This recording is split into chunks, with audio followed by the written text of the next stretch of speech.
So they go to the ocean, they eat, remember they eat mussels and clams, and after they finish of feeding themselves, they just go on land to sleep. They gather as a group because first they are keeping the warmth together, second it's part of the social behavior that they have.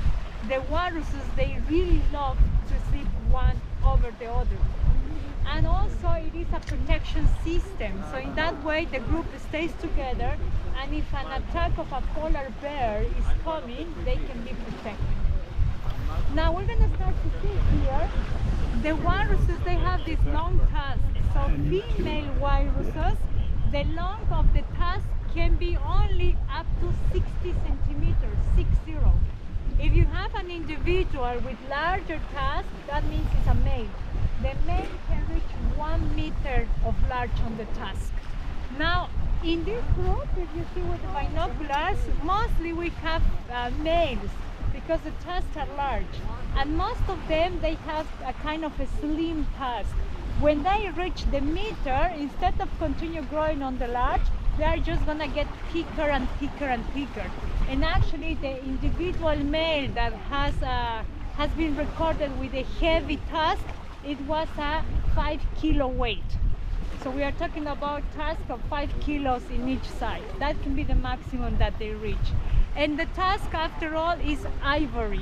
So ivory during the 17th century, 18th century has been used as a decoration system. There's one out in the water out there too, to the right. For the blubber also. And all over this area where we are is Smeerenburg. It is a famous whaler station, and there was a small citadel here that was built by the Dutches. So the Dutch established Smeerenburg. Right now we only see the remains. There are like some little mountains. Those used to be blubber ovens located in this part. And you can see the basement and sediments of these small houses. So walruses they used to have, whales they used to have. Alright, there's not much left of the old buildings up here, just some odd timbers and different things. And that's about it. We can't cross over where the red cones are because our friends are over there. So this is all you got, some old timbers here. Used to be houses here and buildings. I have a sheet of paper that shows you a diagram of what this camp or whatever used to be, but this is all that's left of it here now. Used to be a number of buildings here.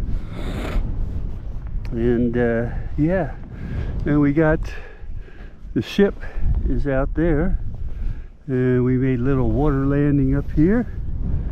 So we'll do a little walkabout. You know, a lot of ruins from the buildings. They had a lot of buildings here, a lot of huts and little things here. So just do a little walkabout. Oh, we can't walk over there because they got the cones here, but there's some round things. There's one up there, one there, one there. Not quite sure what they are, but we gotta stay on this side of the cones here. And there's a bulletin board up here, which we're going to check out here momentarily. All right.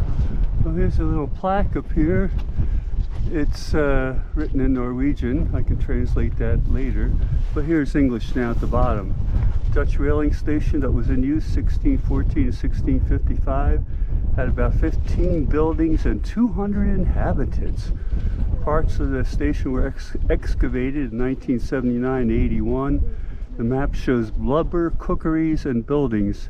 The monuments are protected by law. So the round ones are the blubber cookeries, and those were the buildings we were looking at. Not much left of the blubber cookeries, but we'll take a look here. Okay. Well, I'm glad I got the little wind cushion on the old GoPro, because it is kind of chilly out here with the wind coming on the plane here. We're on the sandy beach. This looks like one of the blubber things, and they said it was kind of a circle thing that's made out of hard blubber that's turned to rock around the edges, and then they cook the blubber inside of it to make it liquid or something. I don't know, but that's like, you know, super crude. This is all that's left of the buildings here. All this wood and everything here. And there's a cairn over there, which I think is a cairn is like a marker for the ships or something. I'm not sure, but yeah, this is one of the ones that's about one of the better. Well, there's another better preserved one up there, so we'll walk up to that one. I hope not to change the battery here, because my battery's buried under these different layers of clothes here. Okay, this is one of the better preserved blubber cooking circles. We're not allowed to touch the edges, so I can't tell you what it feels like, but they said the edges were somehow made out of blubber. It looks like rock and stone, but maybe, I don't know. I have to do more research on that to see. You know, they had a big circle, you know, much deeper than it is here, and fixed up nice and sure higher and everything, and a drain and all that business to cook it. And there's a second one there, so this one might be a higher one, might go into that one and then go down on the other side then, so I'm not really sure. But yeah, that's how they used to do it. And that's what's on the diagram, which maybe I'll flash it up here for you so you can see and give you some links. You want to check this out here then and see. Get out of your way here. Yeah, so there's that one up there, and this one has a little taper off, like you know, a little lower, so that maybe it was like a drain or something. But this is what it looks like up close.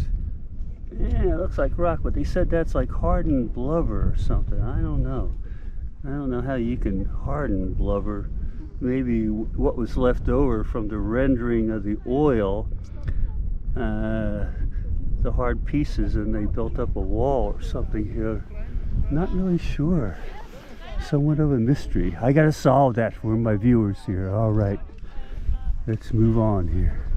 Okay, we're down at the cairn here, which is this little triangle jobby, which I guess is for navigation, I guess, for the ships to home in on. I'm not quite sure, and but that's what I think. I'll look that up and have that info for you down in the description.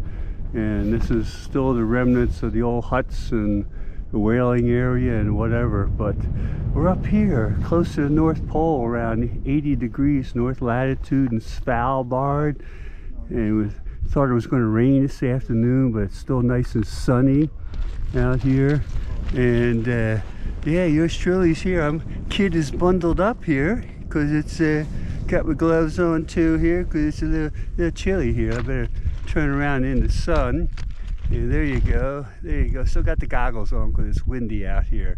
So all right, let's move on and see the rest of this. Okay, well, I don't know if the ball is something that's ancient, but the cart sure is here. So look at that. The wood still looks pretty good, although very weathered though, but they used good wood in those days, I guess. All right.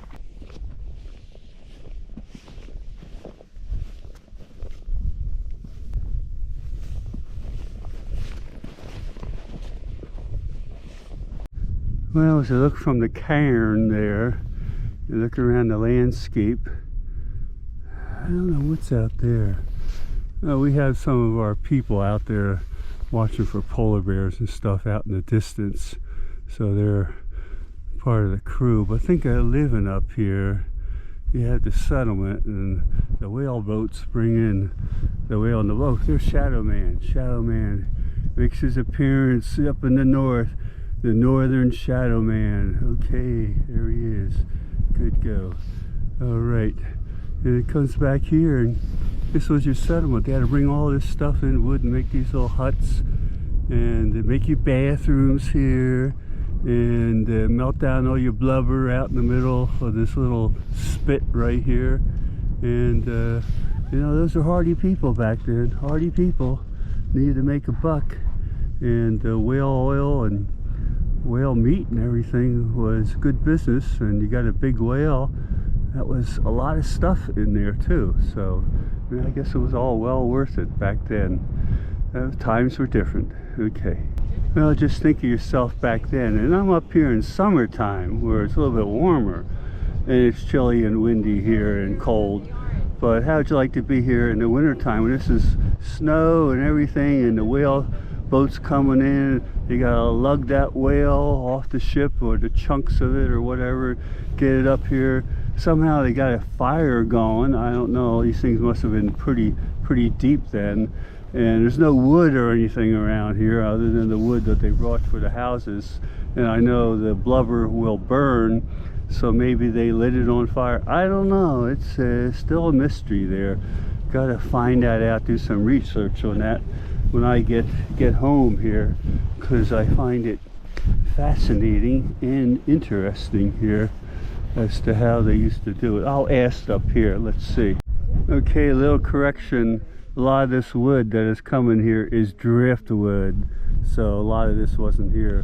What was left of the houses is almost nothing. There's only a few pieces of wood over there, the buildings. It's almost impossible to see, so that's a big correction there.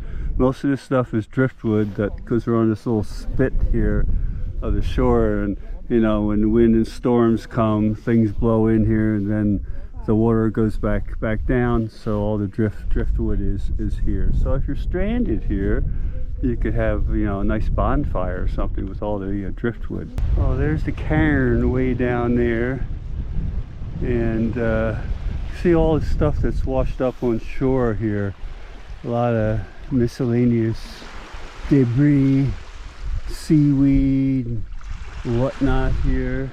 It just seems to all come in a spot, and perhaps that's why we all got all this driftwood, as I said earlier, up here, because when you get really big waves and the wind and everything probably goes this way, blows all this stuff up with the water and waves, and then the wood stays here, such that we get all this stuff here down at the bottom here. So yeah, there's our trusty Zodiacs up ahead, and the World Traveler out there, our beautiful ship, and see a glacier off in the distance up there, and it looks like, you know, maybe one or two or three of them that are kind of joined there. That's a pretty good size one over there. Yeah, so look at that. And I don't know if that's the one we went to this morning or not.